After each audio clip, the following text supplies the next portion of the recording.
Good evening.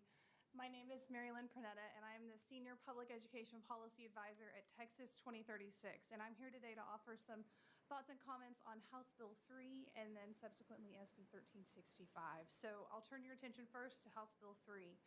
One of the things that I think is incredible about House Bill 3 that not a lot of people have been paying attention to is that the work that you all did in that piece of legislation is so gosh darn good that it's being copied by other states. If you'll look at the front, you'll see the way that Tennessee has outlined their new school finance proposal that they recently took to their legislature at their most recent legislative session, and they basically took your template and they put it into their law. So that's something that I think Texans should be really proud of. One of the other things about House Bill 3 that we've heard a lot about and a lot of good things about is reading academies. Now, I did hear some hesitation to kind of assume that there's a really strong correlatory effect between the recent reading improvements that we've seen on the 2022 STAR results and the reading academy training that you all passed with the science of teaching and reading. I just want to remind everyone that the reason that you all put that into House Bill 3 is because of the vast score improvement that we saw in Mississippi.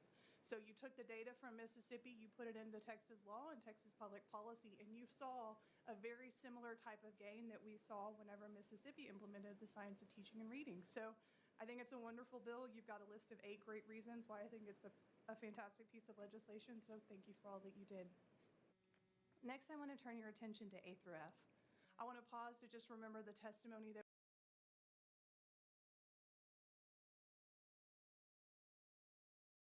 heard earlier today from Marlin ISD, and remember that without A through F and the work that you all did in unanimously passing House Bill 22 through both chambers, we wouldn't have the Marlin success story that we do today.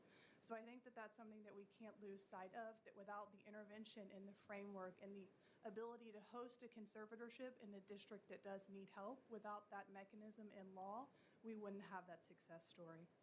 One of the things that's often lost in A through F whenever we're talking about it as a piece of public policy is that with the data that we did have in just the 1 year of implementation from the A through F system grading campuses in districts, we saw 46% of districts improve their A through F score.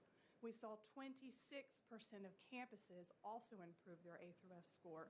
And we also saw a flip that's really interesting when you dig into the data. So districts that were in the bottom maybe quartile or half of performance, we saw kind of rocket up into the Bs and the A level. So A through F did drive district performance in a pretty profound way.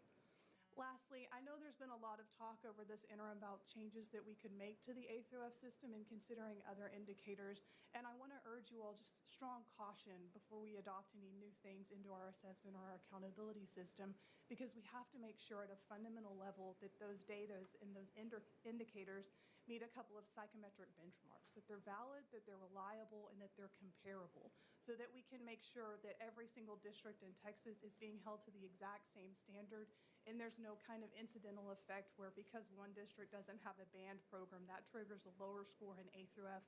That's not the system that I think you all contemplated in House Bill 22, and we would urge you away from that. Thank you for your time. All right. Thank you, Ms. Pranetta. Any questions, members? Not hearing any. Thank you for your patience, and thank you for being here.